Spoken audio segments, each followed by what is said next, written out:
네, 여러분 지금은 사순절입니다. 광고할 때마다 우리 전도사님들께서 사순절에 대해서 반복해서 소개해 드렸습니다. 어떤 절기입니까? 예수님의 희생과 또 죽으심을 묵상하는 그 40일간의 절기입니다. 그래서 교회는 이 시기를 회개와 절제를 키워드로 삼고 지냅니다. 그래서 내일부터 또 3주간 우리 교회가 새일의 특별 새벽기도회라는 이름으로 또 새벽기도로 모이는 것입니다. 그러니까 지금은 주님의 죽으심이 우리의 죄악 때문인 것을 인정하고 또 고백하면서 그 십자가의 가치를 새롭게 묵상해 보는 때인 겁니다. 어쩌면 1년 중에서 회개라는 말에 대해 가장 깊이 생각해 볼 수 있는 시기가 바로 이때가 아닌가 싶습니다. 오늘 이 시간을 통해서 회개의 참 의미가 무엇인지 우리가 새롭게 깨닫는 은혜가 있기를 바랍니다. 2011년입니다. 지금으로부터 6년 전 당시 교황이었던 베네딕트 16세가 카톨릭 교인들의 디지털 교류를 권장한 이래에 카톨릭 교회의 공식 승인을 받은 어플리케이션이 하나 개발됐습니다. 이 어플리케이션의 이름은 고백이라는 뜻을 지닌 컨페션이었습니다. 이 핵심 기능은 스마트폰을 이용한 고해성사였습니다. 개발사가 이 어플리케이션을 열심히 홍보했습니다. 회개를 위한 완벽한 도구가 나타났다 이러면서 열심히 그 애플리케이션을 홍보했습니다. 그 앱을 열어보면요, 그 안에는 이미 죄 목록이 내장되어 있습니다. 그래서 자신이 지은 죄를 체크하는 방식으로 고해성사를 진행할 수 있습니다. 여러분 어떻게 생각하십니까? 스마트폰으로 죄를 용서받을 수 있는 세상입니다. 이것이 가능하다고 생각하십니까? 죄에 대한 죄책감과 부끄러움을 그대로 아는 채 몇 번의 터치로 죄를 용서받기 원하는 이 아이러니한 시도. 어쩌면 이것이 모든 그리스도인들의 현 자화상은 아닌지 모르겠습니다. 이 시대 많은 교인들도요, 회개에 대해 큰 관심이 없거나 아니면 자신과 무관하다고 생각하고 살아갑니다. 오늘 우리가 읽은 말씀 속에서 다윗도 잠깐이지만 그런 모습을 보여줍니다. 자신의 정욕을 채우기 위해서 부하의 아내였던 밧세바에게 음욕을 품고 또 그 남편 우리아를 전장에 내보내 죽게 만들었습니다. 그리고 마치 완전 범죄라도 이룬 것처럼 아무 일 없다는 듯 잘 살아가고 있었습니다. 그런데 하나님께서 이것을 지켜보고만 계시지 않았습니다. 다윗 자신이 한 나라의 왕이라고 그 사실이 익숙해질 무렵에 그가 하나님 앞에 서 있는 그저 한 사람의 죄인에 불과하다는 사실을 드러내신 겁니다. 여러분, 사람은 이렇게 각자의 자리에서 살만하다, 괜찮다 싶을 무렵이 되면 우리가 죄인이라는 사실을 잊을 때가 있습니다. 여러분은 어떠십니까? 만약에 지금 옆에 앉은 형제가 또는 자매가 딱 쳐다보는 겁니다. 야, 너 좀 회개해야겠다. 이런 말을 들으면 여러분 직관적으로 어떤 마음이 드십니까? 그렇지, 내가 회개해야 할 죄인이지 라는 마음이 드십니까? 그러면서 마음이 겸손해지십니까? 아마 아닐 겁니다. 그러는 너는? 이란 생각이 들겠죠. 마치 당연하지 게임을 하는 것처럼 이를 악물고 당연하지, 근데 너 지난 금요일에 마로니에 공원에 뻗어 있더라? 이런 생각이 들 겁니다. 또는 종교적 극단주의자들이 메가폰 들고 외치는 소리로 여기면서 왜 또 사람을 불편하게 만들까 하는 생각이 들지 않으십니까? 사실 회개하라, 천국이 가까이 왔느니라 라는 말은 먼저는 세례 요한이 외쳤고 또 예수님이 단보하셨던 복음의 선포 중 하나였습니다. 그러니까 언제 어디서 누가 그 말을 하든지 간에 마땅히 귀 기울여 들어야 할 하나님의 말씀이라는 겁니다. 그런데 그 말이 주는 어감이 너무 공격적이고 또 세다 보니까 회개가 무엇인지, 어떻게 하는 것이 하나님이 기대하시는 회개인지조차 마음 깊숙이 생각해 볼 기회를 갖지 못하고 지나갑니다. 여러분, 이것이 얼마나 안타까운 일인지 모르겠습니다. 회개 없이는 은혜로 가는 문을 열 수가 없습니다. 사실 오늘 말씀 속의 주인공인 다윗이 어떤 사람입니까? 다윗은 한때 하나님의 마음에 합한 사람이라고 칭찬받았던 인물입니다. 오랜 시간의 연단을 믿음으로 견뎌온 사람이었고, 어떻게 하면 저런 믿음을 가질 수 있을까? 우리를 놀라게 하는 신앙인이었습니다. 그랬던 그가 음욕을 이기지 못하고 간음하고 충신인 우리아까지 죽게 만들었습니다. 선지자 나단이 아니었다면 어쩌면 시간이 흘러가는 대로 이 죄를 그냥 덮고 지나갔을지도 모르겠습니다. 그러나 하나님의 은혜로 자신의 죄가 드러났고 이 시편 51편이 기록됐습니다. 그래서 이 시는 죄의 고백을 담은 참회의 시로서 바른 길로부터 이탈한 자의 울부짖음을 담고 있습니다. 다윗뿐만이 아닙니다. 죄로부터 해방되어서 자유함을 누리는 이 참된 회개에 대한 갈망은 교회의 역사 안에 아주 깊숙이 새겨져 있습니다. 예수님을 모른다고 3번이나 부인했던 베드로의 통곡을 생각해 보십시오. 오호라 나는 곤고한 자로다 외치면서 한탄했던 그 바울의 자복도 생각해 보십시오. 그 안에 회개에 대한 깊은 갈망이 있는 것을 발견할 수 있습니다. 그래서 오늘 이 말씀 속에 다윗의 무너짐과 부르짖음은 이렇게 많은 그리스도인들이 찾고 찾는 참된 회개에 우리가 어떻게 하면 닿을 수 있을지 그 힌트를 들려줍니다.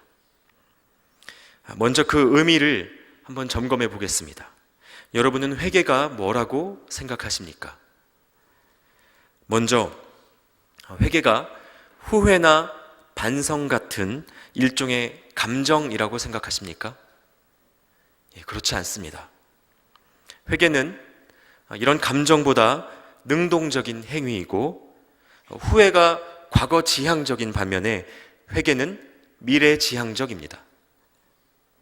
내가 왜 그랬을까 하는 후회는 이 자신에 대한 감정적인 원망은 아무것도 바꿀 수 없습니다.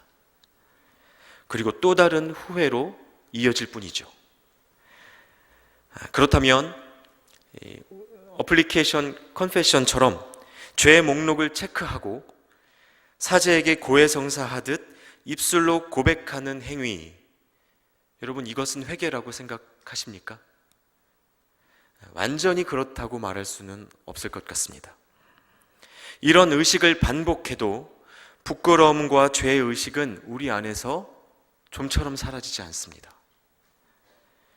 회개는 마음의 문제이지 입술의 문제가 아니기 때문입니다. 그럼 다시는 죄를 짓지 않겠다는 우리 마음의 다짐, 나 자신의 결단, 여러분 이것은 회개라고 할 수 있겠습니까? 역시 완전한 회개라고 말할 수는 없습니다. 왜냐하면 다짐은 내 의지에 근거하지만 회개는 그렇지 않기 때문입니다. 우리에게는 그 회개를 이룰 능력이 없습니다. 그러므로 우리의 다짐이, 우리의 결단이 어떤 것도 담보해 주지 못한다는 겁니다. 화 안 나겠다고 해도 화가 나고, 용서하겠다고 다짐해도 생각하면 미운 사람이 있습니다. 그래서 회개는 사실 우리 힘으로 할 수 있는 일이 아닌 겁니다. 회개의 주체는 우리가 아니라 오직 하나님이십니다. 오늘 본문에서 다윗은 이 회개가 단순한 감정이나 입술의 고백 정도가 아니라는 것, 그리고 그것을 이룰 능력이 자신에게 없다는 것을 아주 잘 알고 있었습니다. 이 모습을 통해서 우리는 회개가 죄인의 진실한 자복에 대해 하나님의 은혜로운 응답으로 이루어지는 유턴, 변화다라고 생각해 볼 수 있습니다. 그래서 여러분, 회개에서는 하나님과의 관계가 아주 중요합니다. 그리고 잠깐의 감정이나 다짐이 아니라 지속적인 삶이 다루어져야 합니다. 1549년에 이탈리아에서 수로 공사를 진행하던 노동자들이 1500년 가까이 인류의 기억 속에서 사라졌던 고대 도시 폼페이의 유적을 발견했습니다. 이곳은 이탈리아 남부 도시로서 당시에 그 로마 귀족들이 즐겨 찾는 향락과 풍요의 중심지였습니다. 그런데 AD 79년 갑자기 일어난 화산 폭발로 인해 무려 100억 톤에 달하는 화산재가 쏟아졌습니다. 결국 단 이틀 만에 이 풍요의 도시 폼페이는 역사 속에서 자취를 감추게 됐습니다.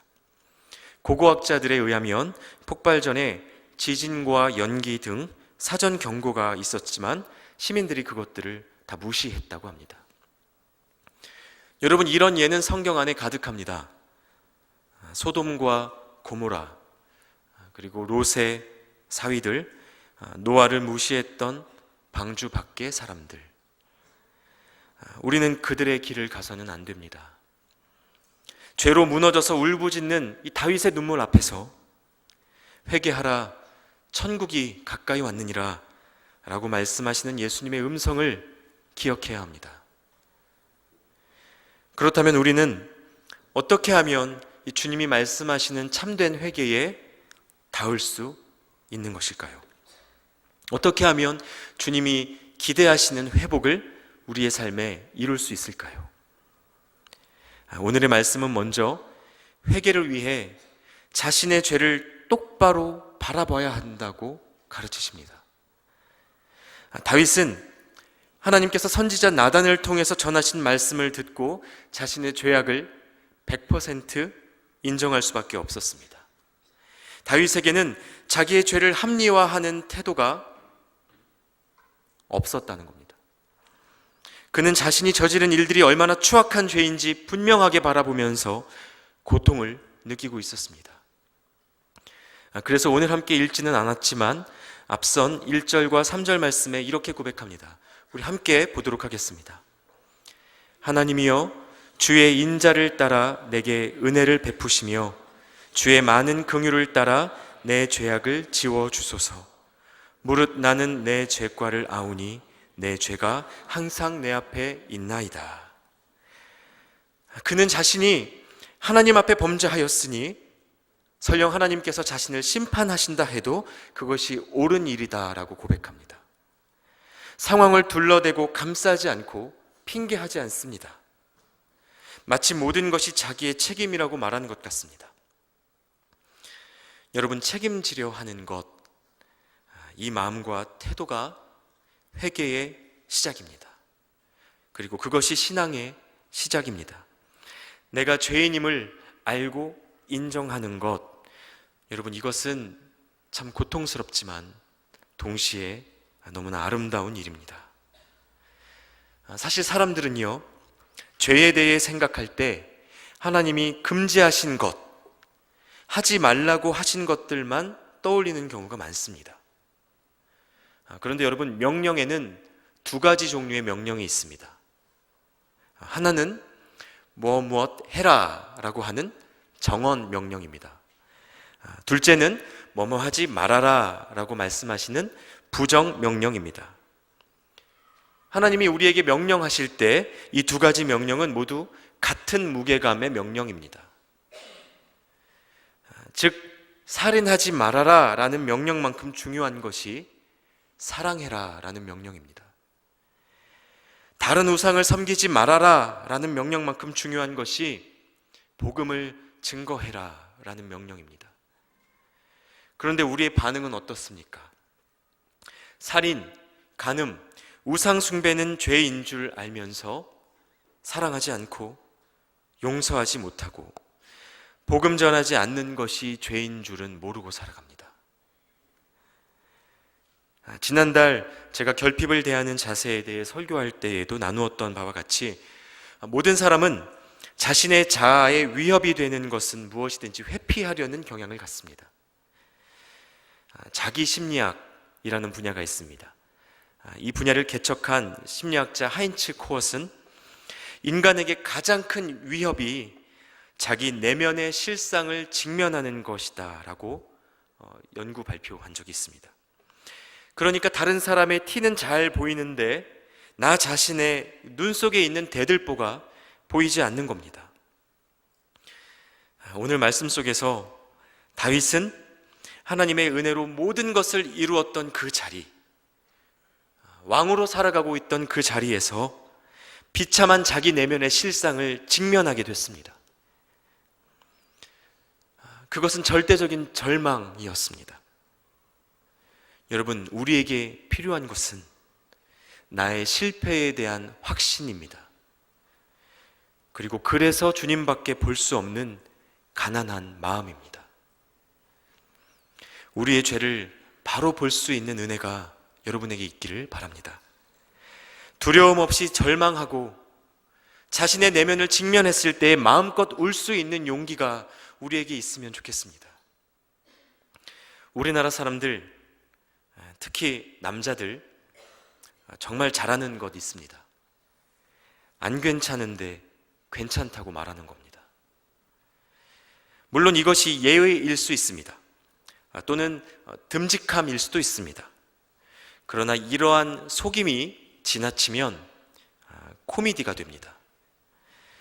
과거에 차력쇼가 유행하던 시절이 있었습니다. 어마어마한 강목으로 팔을 내려치는데 누가 봐도 아픈데 이미 부어 올랐는데 괜찮다라고 호기를 부립니다. 그럼 이게 코미디가 되는 겁니다. 여러분, 적어도 하나님 앞에서는 정직하기 바랍니다. 안 괜찮을 때 안 괜찮다고 말해도 괜찮습니다. 죄 때문에 무너졌을 때 하나님, 저 무너졌어요, 저 스스로 못 일어나겠어요 말해도 괜찮습니다. 둘째로, 오늘 말씀은 회개할 때 필요한 것이 죄의 목록이 아니라는 점을 가르쳐 줍니다. 5절 말씀은 다음과 같이 말씀하고 있습니다. 5절 말씀 같이 보겠습니다. 내가 죄악 중에서 출생하였으며 어머니가 죄 중에서 나를 잉태하였나이다. 다윗은 이 말씀 속에서 전적으로 범죄한 자신의 중심을 붙잡고 씨름하고 있습니다. 그가 저지른 죄, 이 간음, 살인이라는 죄의 모양을 치우려 하기보다 그는 오히려 죄의 근원을 찾아 자신이 잉태되었던 순간으로 거슬러 올라갑니다. 다윗이 여기서 나의 죄를 씻어 주십시오라고 기도할 때 그의 기도는 원문을 직역하면 나의 죄를 씻어 주소서가 아니라 나를 씻어 주소서라고 번역하는 것이 더 정확합니다. 그리고 그가 구하는 정한 마음과 정직한 영은 모두 내면의 중심과 관련되어 있습니다. 그러니까 근본적으로는 무슨 죄를 지었느냐가 문제가 아니라는 겁니다. 그것보다 자꾸 죄를 짓게 하는 마음과 생명에 문제가 있는 것입니다. 내가 이것을 잘못했습니다, 다시는 그 일을 반복하지 않겠습니다 라는 기도는 반성문입니다. 여러분, 이건 회개가 아닙니다. 회개는 무엇인가? 죄짓기를 반복하는 자신의 죄된 본성, 스스로의 생명을 하나님께 내어드리는 일입니다. 하나님, 이 일을 용서해 주십시오, 이 일을 그냥 지나가 주십시오 라고 기도하는 것이 아니라 주님, 나를 불쌍히 여겨 주십시오. 주님, 죄로부터 벗어날 수 없는 나의 생명을 어찌하면 좋겠습니까? 회개의 기도는 오늘 다윗의 고백처럼 이렇게 시작돼야 합니다. 다윗의 눈물은 그래서 죄라는 상황으로부터의 도피가 아니라 존재 자체의 변화를 위한 몸부림이었습니다. 여러분 기억하십시오. 회개의 대상은 죄가 아니라 타락하고 변질된 우리의 생명입니다. 뿌리는 죄에 내려 있는데 그 열매를 꺾는다고 해서 나무의 본질이 변하겠습니까? 벼농사를 지을 때 최대 골칫거리가 있습니다. 제초제에 내성이 생겨서 도무지 죽지 않는 이른바 슈퍼 잡초라는 것이 있습니다. 잡초는 잡초인데 레벨이 다른 잡초입니다. 웬만한 제초제에는 죽지 않는 잡초가 있다는 겁니다. 그런데 몇 년 전에 이 잡초의 번식을 95% 이상 저지할 수 있는 방법이 개발되어서 농민들의 환호를 받았습니다. 그런데 지금은 어떤지 아십니까? 또다시 이 약제에 적응한 초수퍼 잡초에 대항하기 위한 연구가 지속되고 있다고 합니다. 완전히 죽지 않았기 때문에, 뿌리가 뽑히지 않았기 때문에 그 슈퍼 잡초를 잡을 길이 없는 겁니다. 여러분, 우리를 무너뜨리는 죄의 기원은 우리의 죄된 본성, 우리의 생명에 있습니다. 이것을 뿌리 뽑는 방법은 단 한 가지, 바로 저와 여러분이 되어서 십자가에서 먼저 생명을 뿌리 뽑히신 예수 그리스도의 죽으심에 믿음으로 합하는 것뿐입니다. 저 십자가에서 죽었어야 할 사람은 예수 그리스도가 아니라 나였다 라는 그 믿음,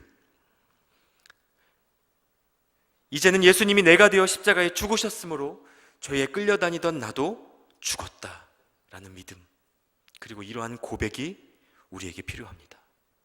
그래서 바울은 로마서 6장 3절에서 이렇게 고백합니다.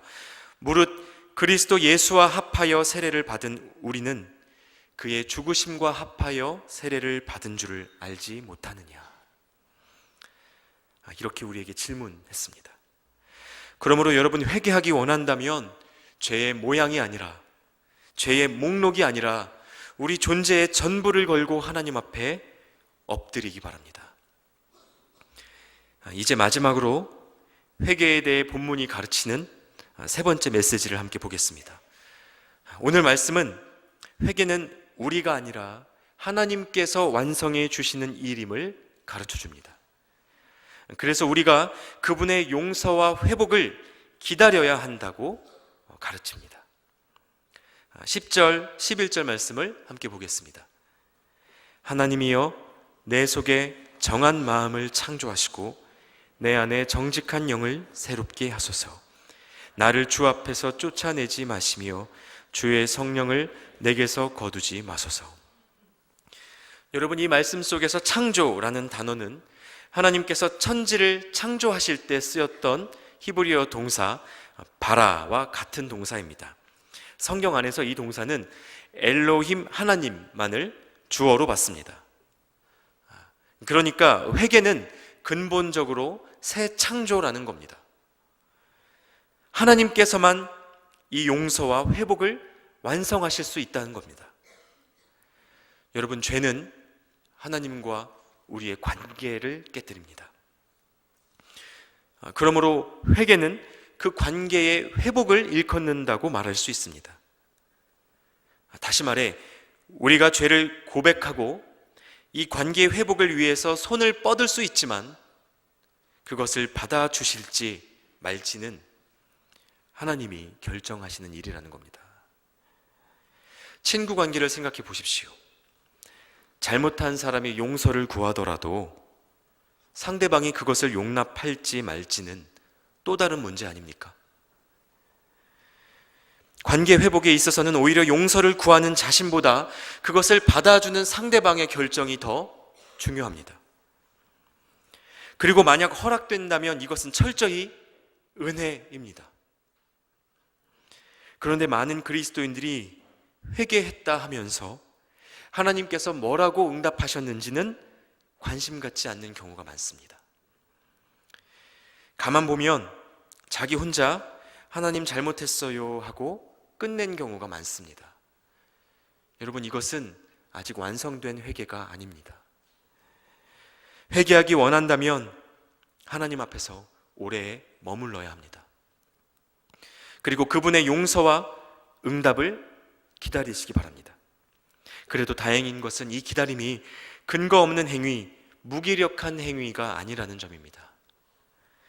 우리가 아직 죄인 되었을 때에 그리스도께서 우리를 위하여 죽으심으로 하나님께서 우리에 대한 자기의 사랑을 확증하셨기 때문이라고 바울이 이야기합니다. 그래서 하나님을 향한 이 기다림은 가장 능동적이고 적극적인 소망의 행위라는 것을 여러분 기억하시기 바랍니다. 언젠가 신촌 버티고 타워에서 관람객들로 하여금 암흑 속에서의 무기력을 경험하게 하는 세계적인 전시회, 어둠 속의 대화라는 전시회가 열린 적이 있습니다. 이 전시회 공식 홈페이지에 들어가면 다음과 같은 카피 문구를 만날 수 있었습니다.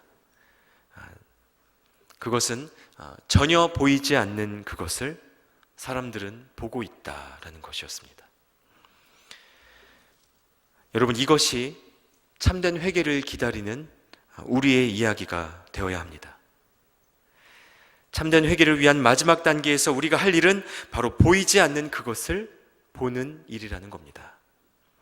절대적인 절망 속에서도 통회하는 자에게 하나님이 약속하신 회복을 기다리는 것, 하나님은 이 위에 온전한 회복을 이루시는 분이십니다. 2000년 전 베드로가 예수 그리스도를 부인하고 하나님보다 죽음을 더 두려워하는 자신의 내면을 직면했을 때 그는 어찌할 수 없는 절대적인 절망에 빠졌습니다. 그러나 그런 그를 다시 찾으신 부활하신 예수님을 만났을 때 그는 또다시 모든 것을 뒤로 하고 예수님을 향해 바다로 뛰어들었습니다. 사실 여러분, 이 베드로가 예수님을 만나서 무슨 이야기를 하겠습니까? 3번이나 모른다 부인했고 그 예수님을 향해 욕까지 했습니다. 이제 관계는 심하게 깨져버린 겁니다. 게다가 날이 새기 직전 새벽 시간에 죽은 줄 알았던 그분이 다시 찾아오셨다 하면 여러 이유에서라도 꺼려지는 게 인지상정 아닙니까? 그런데 이 베드로 예수님께 뛰어듭니다. 잊을 수 없는 절망이 그에게 있었고 네가 나를 사랑하느냐라는 질문 앞에 당당히 대답할 수도 없었지만 그에게는 여전히 예수 그리스도 외에 남은 소망이 없었습니다. 뛰어들어 달려들어가는 것 말고는 회개를 위해 스스로 할 수 있는 일이 없었다는 겁니다. 그러나 이제 내 양을 먹이라, 나를 따르라 예수님이 말씀하시는 순간 베드로는 참된 회개자로 새롭게 되었습니다. 이전과는 다른 회복이 그 안에 이루어진 것입니다. 여러분, 이렇게 참된 회개는 나로부터의 절망과 예수 그리스도의 십자가 사랑이 만나는 그 자리에서 일어납니다.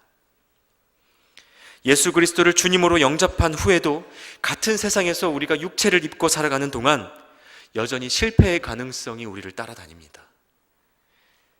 중생 이후에 성화의 과정이 있지만 그 속에서 우리가 완벽한 모습으로 신앙생활하는 것은 거의 불가능합니다.